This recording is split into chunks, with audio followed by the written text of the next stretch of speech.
Hey, what's going on, everyone? It's Alex here again, ready to break down the rest of Chapter 6's 10 Hidden Motives to Survive. We're on the last half of those 10, so let's get right into it. I do have my Chinese meditation balls I bought online. They help me stay focused, so let me know if you guys hear any noise in the background, if it's interrupting or anything like that. I'll make sure we take care of that.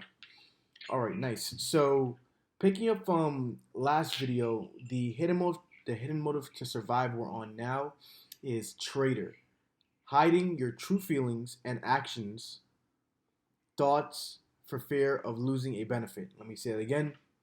Traitor, which is hiding your true feelings, actions, and thoughts for the fear of losing a benefit.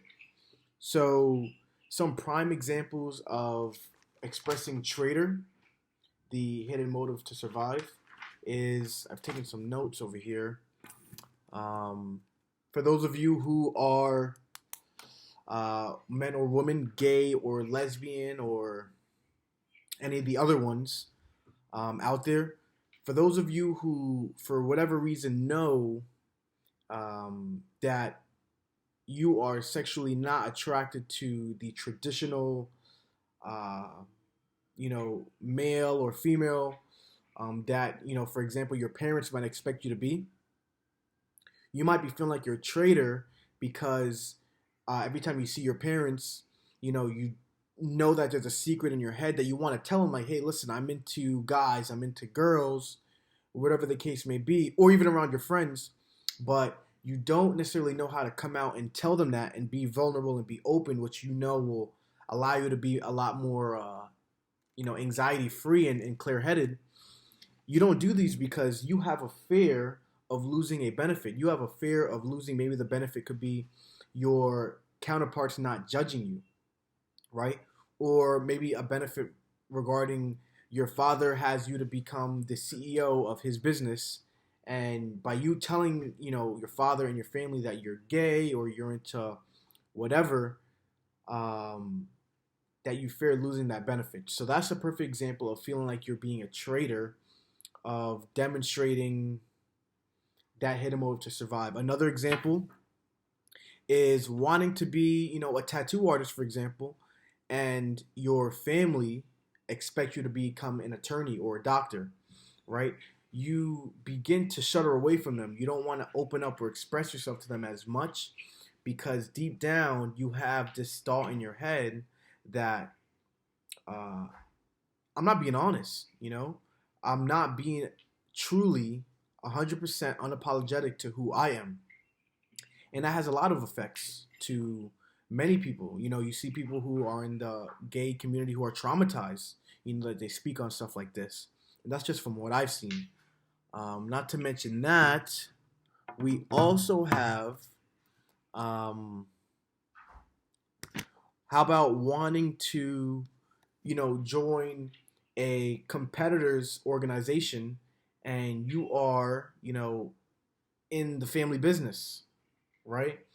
And you don't want to work for your dad anymore. You want to become the same title you are now for another company. Every time you think of, wanting to express yourself and move towards your dreams and goals and get uncomfortable, you're having that feeling, that fear of, wait, I'm gonna be a a traitor. I'm essentially gonna be letting them know I'm doing something that they don't approve of, and you're fearing the repercussions that might come from that, the benefits that you might be losing. And that is, a terrible feeling to have in your head, opposed to wanting to move forward with no care and saying the things that's on your mind that will set you free. Obviously, this is a huge problem a lot of people face out in the open and behind closed doors. And the biggest loser in this whole scenario is you. Because at the end of the day, no matter who you tell to anyone, whatever the case is, time heals all wounds. They will get over it. And even more important is you will now be starting more steps advancing towards where you ideally want to be in your head. And we're going to break down more of these hidden motives to survive in later chapters individually so we can go into detail on it. Now, the next hidden motive to survive, number 7, is lazy. avoiding hard things in an effort to keep a benefit, avoiding activity or exertion, not energetic or vigorous. One perfect example of this is for those who play a lot of video games, or for those of you who stay in bed a lot. You are demonstrating the hidden motive to survive of being lazy, and this is usually, um, your body trying to keep you safe or to keep you from change.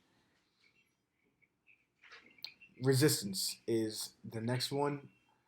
Pushing against ideas, activities, and people in an effort to protect against the loss of a benefit. The fear of a negative future.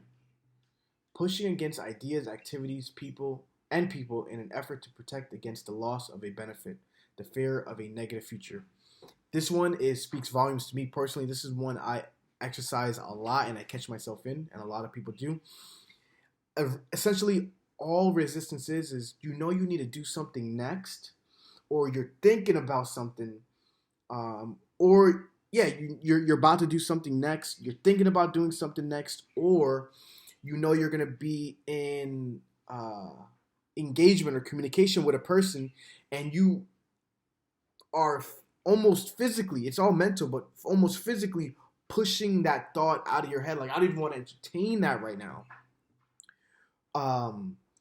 To protect you against the loss of a benefit or the fear of a negative future. So, for example, you might be resisting meeting with your boss to ask him for that raise because you might be afraid of that negative future of him getting so mad and saying, how dare you? You're fired. Get the fuck out of my office.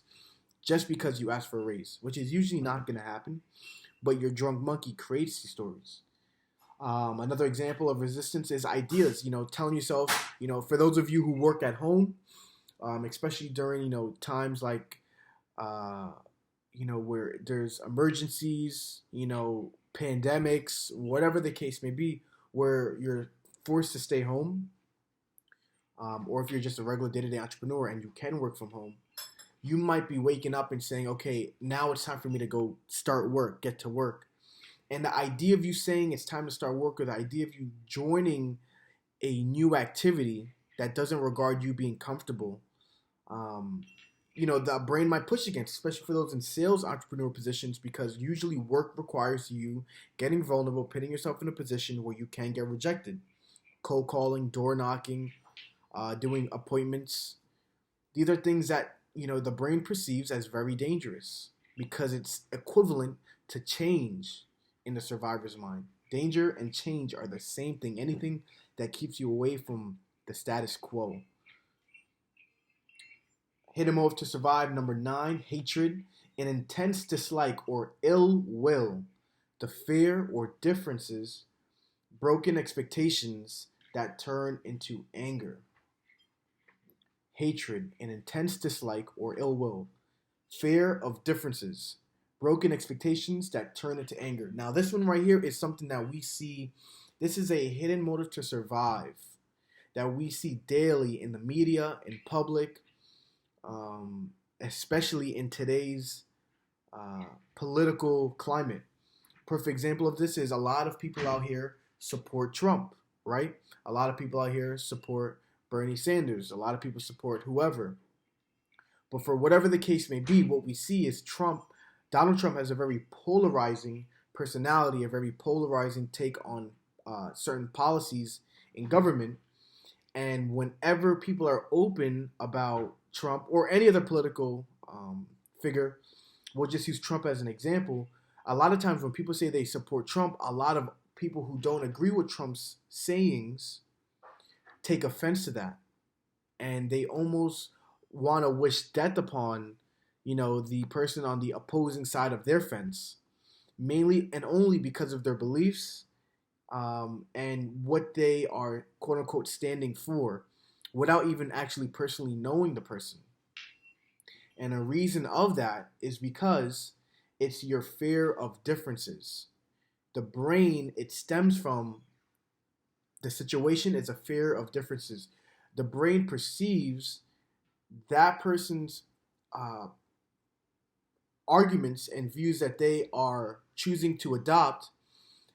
The opposing person's survivor mind sees that as this person is different from me and it threatens my existence.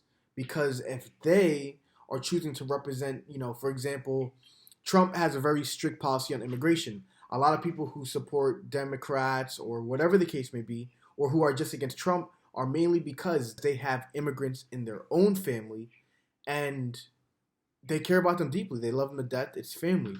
Now, when they see someone who's opposing in belief and saying, I agree with Trump's policies on the borders or whatever the case may be, the opposing person might say, that guy wishes death or danger or to get kicked out of this country upon my family. They want to get rid of my family.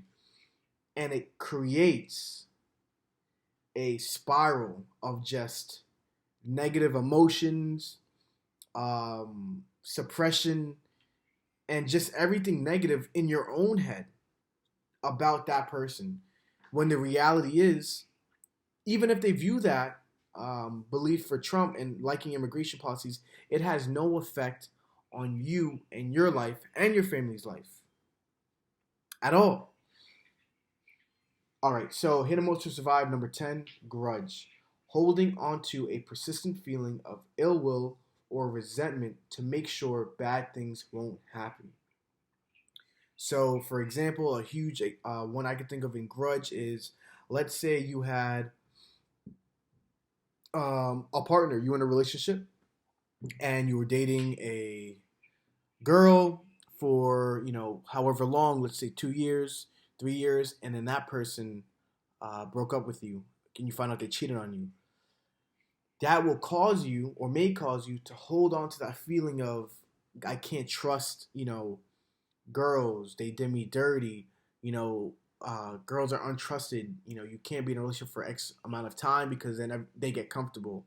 Whatever the case may be is, but you're holding on to this feeling of ill will or resentment just to make sure that bad thing won't happen again. And the reality is, everyone's different. Every person you meet, every girl, every guy you meet, they have a different way of operating themselves, and it has nothing to do with the last relationship you were part of. And that's just simply the case. There's a whole bunch of other examples we could get into, but those are the ones that are top of my mind. Like I said, we're going to break these down more in specific chapters so we could get a full dive in on each 10 hidden motives to survive. All right, guys, see you in the next one. Peace.